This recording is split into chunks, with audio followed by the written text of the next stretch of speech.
warahmatullahi wabarakatuh. Nama saya Gibran.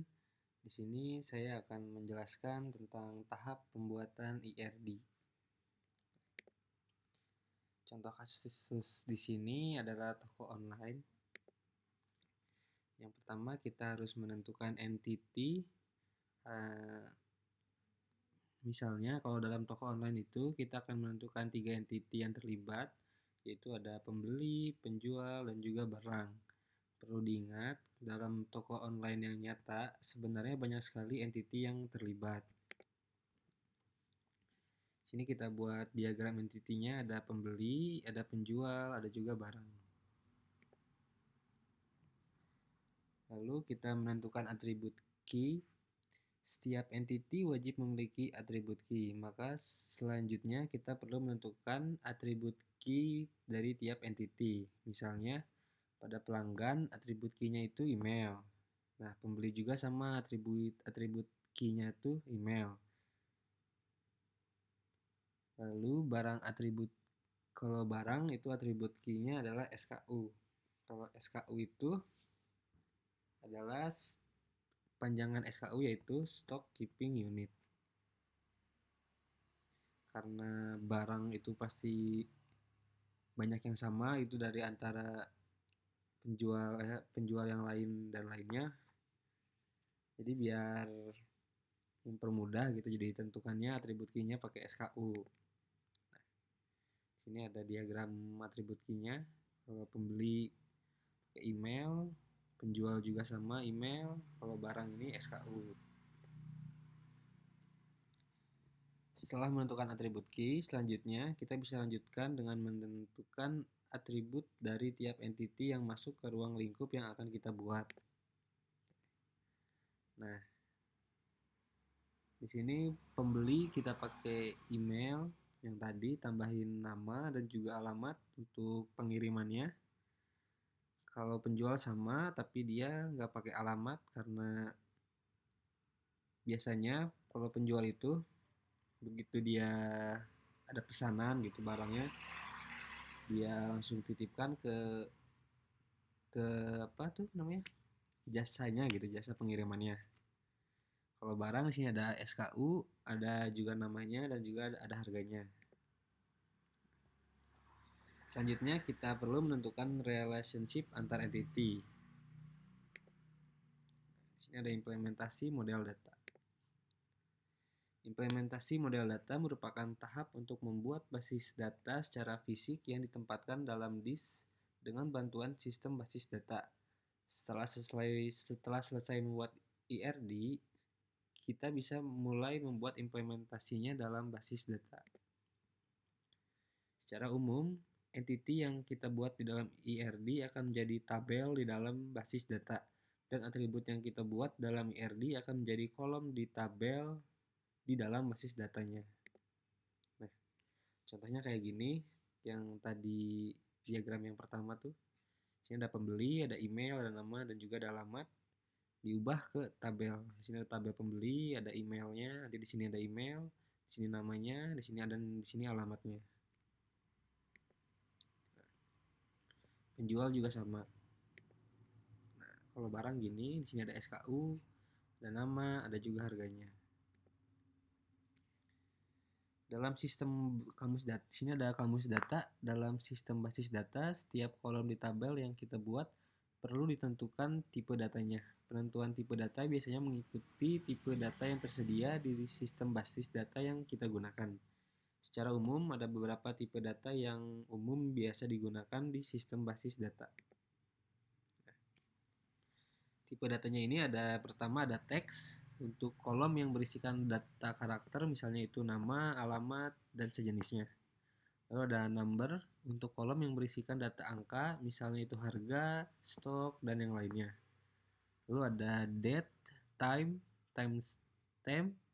timestamp untuk kolom yang berisikan tanggal, waktu, atau gabungan tanggal dan waktu. Misalnya itu ada tanggal lahir, waktu pendaftaran, dan sejenisnya. Lalu ada boolean untuk kolom yang berisikan data benar, true, atau salah, false. Misal status menikah dan sejenisnya. Biasanya ini pas daftar ya. Lalu ada masih banyak tipe data lainnya. Kita lanjut, ada model data relasional.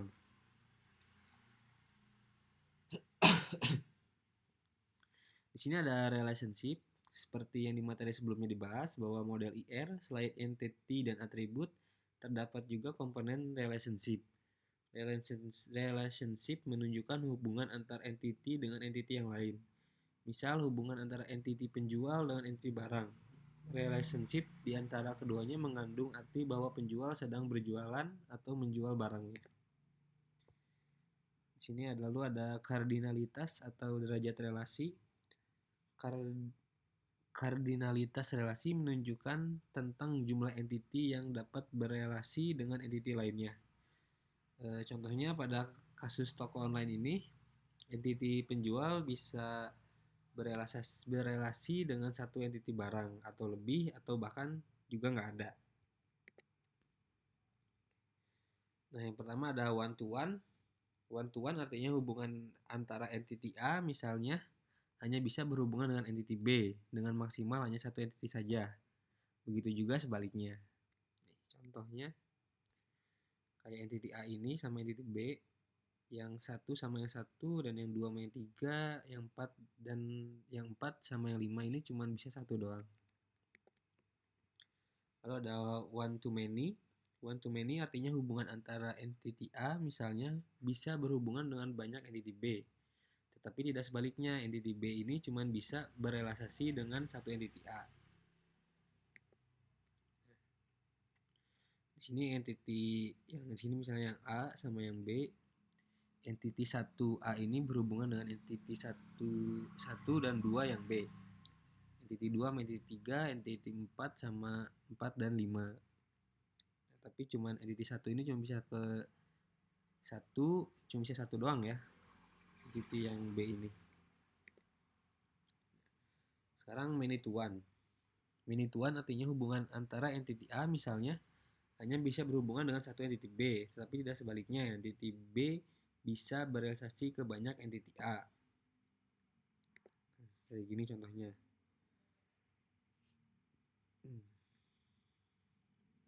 Kayak entity A ini cuma bisa ke satu entity, yang ke yang B doang.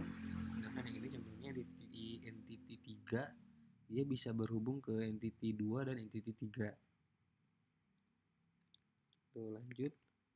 Ada many to many. Artinya hubungan antara entity A misalnya bisa berhubungan dengan banyak entity B. Begitu juga sebaliknya, entity B bisa berelasi dengan entity A juga. Banyak ya. Nah, kayak gini. Oke, misalnya entity A ini yang satu ke entity B yang 1 dan 2. Nah, lalu yang entity 3 ini sama entity 3B ke entity 2 dan entity 3 yang A. Di sini ada tahapan membuat ERD lanjutan. Contoh kasusnya masih toko online yang tadi. Lalu kita menentukan relationship. Nah, setelah selesai membuat entity dan atribut, selanjutnya kita perlu tentukan relationship antar entity. Sama seperti sebelumnya, menentukan relationship juga harus sesuai ruang lingkup yang sedang kita buat.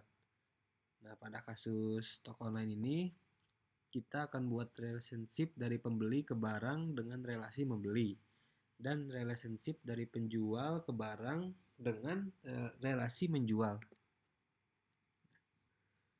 Di sini ada pembeli, atributnya ini ada email, ada nama, ada alamat. Nah, pembeli ini bisa melakukan membeli ke barang. Barang sini ada SKU, ada nama, dan juga ada harga. Nah, sama kalau penjual yaitu menjual kegiatannya. Lalu di sini ada menentukan atribut foreign key. Saat kita membuat entity, kita akan menentukan atribut key atau dibilang primary key, yaitu atribut kunci yang mempresentasikan entity tersebut. Dalam relationship, kita juga bisa menambahkan atribut. Dan biasanya kita juga perlu menentukan atribut foreign key, yaitu atribut key di entity yang digunakan sebagai data untuk lookup melihat ke entity pemilik relasi tersebut. Pada kasus membeli, kita perlu tahu siapa yang membeli dengan email pembelinya dan barang apa yang dibeli menggunakan SKU barangnya.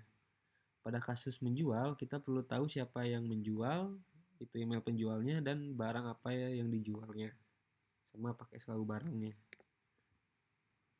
Nah, di sini masih sama kayak tadi, tapi pas di membelinya ini ditambahin email sama SKU. Yang menjual juga sama, ditambahin email sama SKU juga. Menentukan derajat relasi. Selanjutnya kita perlu tentukan derajat relasi untuk relationship yang kita buat. Pada kasus membeli, kita bisa tentukan sebagai relasi many to many. Karena satu pembeli bisa membeli banyak barang dan satu barang bisa dibeli banyak pembeli. Pada kasus menjual, kita bisa tentukan sebagai relasi one to many atau many to one. Karena misal satu barang hanya bisa dijual oleh satu penjual, namun satu penjual bisa menjual lebih dari satu barang. Nah, kayak gini ya contohnya. Lalu ada melengkapi atribut tambahan. Bukan hanya entity yang memiliki atribut, relationship pun bisa memiliki atribut jika memang perlu. Sebelumnya kita sudah menambah atribut yang bersifat foreign key. Sekarang kita bisa tambahkan atribut yang sifatnya deskriptif. Misal pada relasi membeli kita akan tambahkan jumlah atribut jumlah. Kita akan tambahkan atribut jumlah. Dan pada relasi menjual kita tidak akan menambahkan atribut deskriptif lainnya.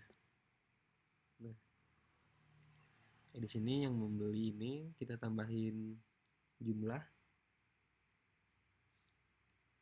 Biar pas membeli itu kan pasti jumlahnya kan kayak berapa, 1, 2, atau 3 gitu.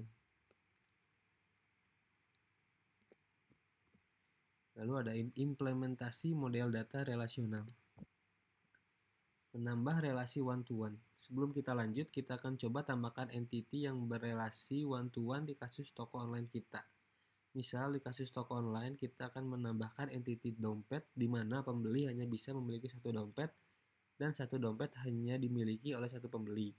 Dan di dompet kita akan tambahkan atribut key email dan atribut saldo. Nah, di sini ada diagram pembelinya, entity pembeli memilikinya, dia memiliki email dompet, email pembeli, dan ini ada entity-nya juga di sini dengan atributnya email dan juga saldo. Pada kasus implementasi relasi one-to-one terdapat dua cara. Jika pada kasus setiap entity dipastikan menggunakan atribut key dengan nilai sama, maka kita bisa gunakan atribut key di tiap entity sebagai acuan untuk saling berelasi. Namun jika pada kasus setiap entity bisa memiliki atribut key yang berbeda, maka kita perlu membuat atribut foreign key di salah satu entity yang lebih lemah, di mana atribut foreign key tersebut harus unik, tidak boleh sama gitu. Nah, ini informasi bantuannya yang kayak tabel tadi. Ini pembeli masuk ke tabel sini. Nah, ini kan beda nih email tabel dompet. Sini ada emailnya, ada email pembeli juga.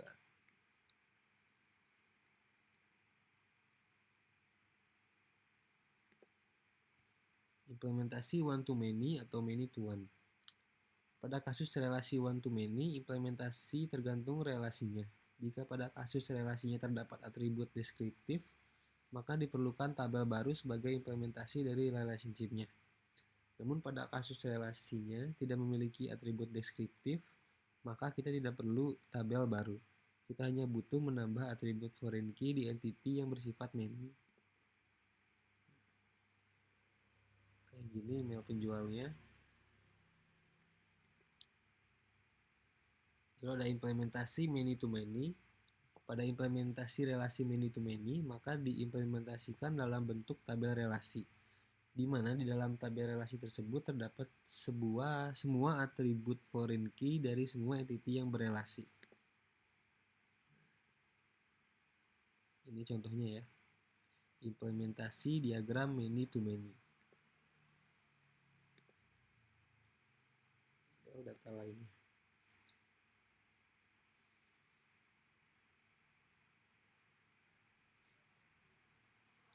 Di sini kita akan coba bahas materi beberapa model data lainnya seperti weak entity, sub-entity, unary relationship, multi-entity relationship, dan redundant relationship atau relasi ganda. Weak entity atau entitas lemah sebenarnya adalah entitas biasa namun sifatnya lemah, artinya dia tidak bisa berdiri sendiri, harus bergantung pada entity yang lain. Weak entity biasanya berelasi dengan entity utama. Contohnya pada kasus sebelumnya, dompet bisa dibilang weak entity karena dia tidak bisa berdiri sendiri tanpa adanya pembeli. Atau kita bisa pisahkan alamat menjadi entitas lemah yang hanya bisa ada jika terdapat entitas pembeli. Nah, ini contohnya.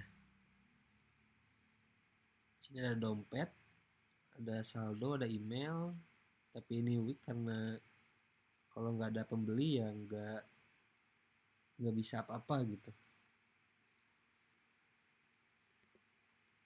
Sub-entity, saat membuat entity bisa terjadi adanya beberapa entity yang lebih detail yang memiliki kesamaan atribut namun terdapat juga perbedaannya.